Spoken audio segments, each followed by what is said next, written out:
Alright, let's dive into parking. So, never in the history of Vegas have they charged for parking on the strip until now.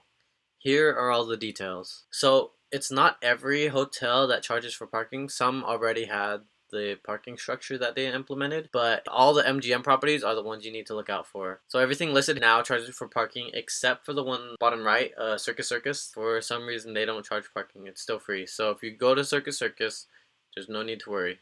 If you haven't heard about this, it's because they barely started implementing this as of June 2016. So if you haven't been there for a year, you may not have known about this. The cool thing is, if you're staying at any one of their hotels, you can use your room key to get in and out of all of MGM resorts until midnight the day that you check out. And once again, Circus Circus will continue to be free, so don't worry about Circus Circus. Here are all the parking rates and valet rates below. So it's kind of like a mall. The first hour is free.